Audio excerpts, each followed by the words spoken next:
Bitcoin and other cryptocurrencies are virtual money that you can use to buy and sell products or services. But unlike most money, Bitcoin is not issued by a government, meaning it has no central governing or regulatory body that controls it. This means if a government has bills to pay, it cannot simply print more money, causing inflation and lowering the value of its citizens' holdings.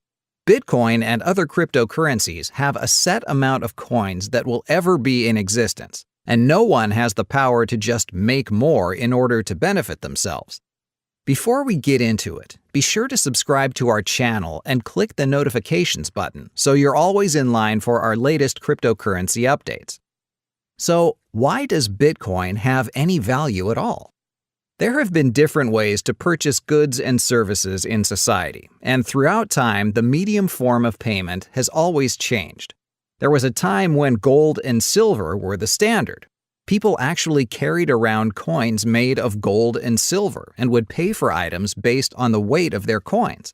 This was later replaced with paper bills that were actually not worth anything on their own, but were backed by gold and silver, meaning anyone at any time could take their paper money and redeem it for these precious metals. However, in the U.S. in 1971, under the Nixon administration, it was decided that money would no longer be backed by gold and silver, meaning the paper had value on its own. Not that it actually had value. Paper money only had value because we all agreed it had value. Today, paper money feels pretty normal to us because we all agree it has value. But imagine what people felt like when they first started handing over their gold in exchange for paper. Probably a little worried and skeptical. That's likely very similar to how many people feel today regarding Bitcoin. Perhaps in a few decades, cryptocurrencies will start to feel pretty normal, just like how paper money feels today. Bitcoin and other cryptocurrencies have something behind them called cryptography, which prevents them from being counterfeited, duplicated, or simultaneously spent. Cryptocurrencies work on what is referred to as a peer-to-peer network. You might remember one of the first peer-to-peer networks, Napster, which allowed people to illegally download music from one another by making copies. Although Bitcoin does have several similarities, there is one exceptional difference. Bitcoins cannot be copied. Bitcoins interact with the blockchain, which is essentially just one giant ledger. This ledger keeps track of every transaction ever sent. Every fraction of a Bitcoin is accounted for since the beginning of its existence. Basically, money goes out of one account and into another account, and the blockchain makes a record of each account's value change. But if no central authority is keeping track of money, how does it prevent fraud? For example, if I want to send someone $100 through PayPal, PayPal will oversee the whole process, taking money from my account and adding it to another account, and in the process, taking close to a 3% fee for themselves. Bitcoin not only works just as easily, but because there's no central authority, the transaction fees are only a tiny fraction compared to other centralized money transfer services. It works like this. Because Bitcoin is decentralized, anyone can join the network and help confirm transactions. If everyone agrees that the transfer of wealth has occurred, then it becomes an official record on the blockchain. Think of it like this. If 100 independent people are all keeping the accounting books of a company, and they all independently agree a buy or a sell is correct, then it's correct. However, if one of the 100 tries to cheat, the other 99 will all disagree, and the cheat transaction will be thrown out. Now imagine there are several thousand accountants on the network, all making sure their records match exactly. This is essentially how Bitcoin works. Every page of records created by our hard-working accountants is basically a block, and together they create what is referred to as a blockchain. If someone wishes to send Bitcoin to someone else, they inform the network, whereby the accountants simultaneously update the ledger by adding the transaction to the current block, and the transaction is approved. Okay, so now we know how transactions are approved. But how does Bitcoin stop people from trying to spend another person's money? If you've ever spent some time on the planet Earth, you would know there's no shortage of people trying to steal other people's credit cards or full-blown identity for personal gain. What stops someone from pretending they're someone else, much like someone could do if they stole a credit card? Fortunately, cryptocurrencies are based on something called cryptography, which works by providing specific keys in order to ensure the transaction is authentic.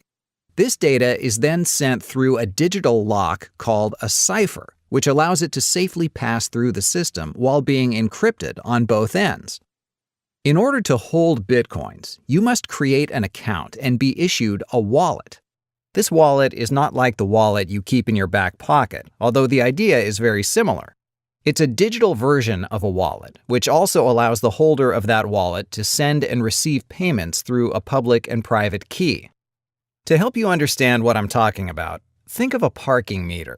Anyone can drop money in a parking meter, just like anyone with your public key can drop money into your wallet.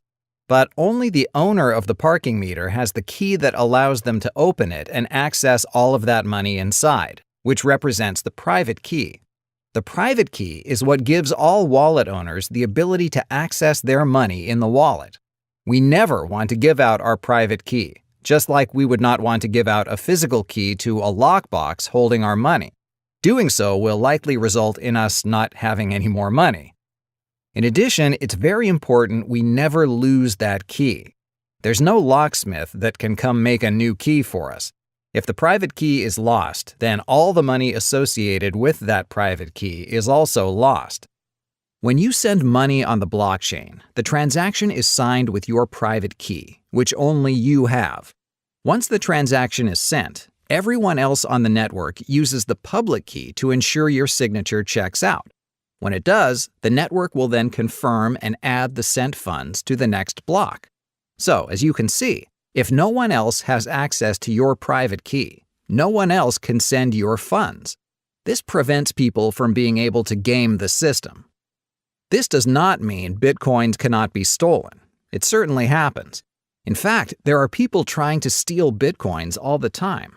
But when it happens, it's certainly not the fault of the coin, but rather the person in charge of protecting their money. For example, if I went on my lunch break and left my wallet on my desk with a $100 bill sticking out, it might get stolen. When I returned from my lunch break, if my $100 bill was gone, I certainly would not blame the bill. Same thing if you're irresponsible with your cryptocurrencies. Now that we understand how the sending and receiving works, let's move back to the many accountants that make sure the blockchain is accurate. Here lies another problem. Because these people are all over the world, they're all receiving their transactions at different times. If the transactions were sent in the order of XYZ, someone else might receive them in the order of YXZ, and another might receive ZYX. So now we have a bunch of people who all have recorded transactions, but in the wrong order. Well, Bitcoin has solved this too.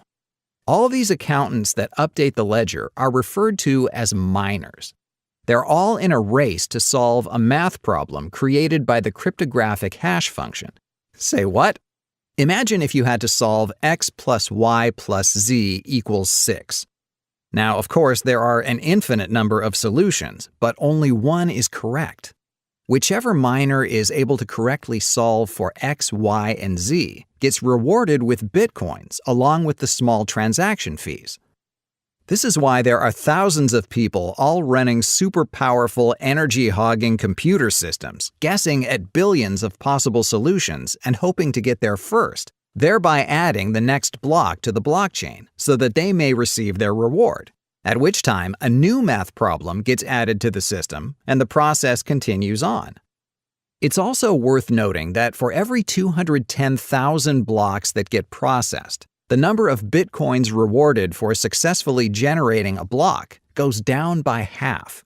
It started out as 50 coins per block, then later decreased to 25 Bitcoins per block, and then to 12.5 Bitcoins per block. Soon it will be cut in half again. This will continue until the year 2140, when the last Bitcoin will be mined, bringing the total in circulation up to 21 million. After that, miners will continue to mine as there will be so many transactions on the block that just the small transaction fee everyone pays to send money will add up to an attractive total. I guess we'll have to wait until 2140 to see. Alright everyone, thanks for watching, and remember, CryptoInvestingInsider.com is always available for those interested in learning how to invest in cryptocurrencies the right way, along with our top cryptocurrency picks. Hope to see you there.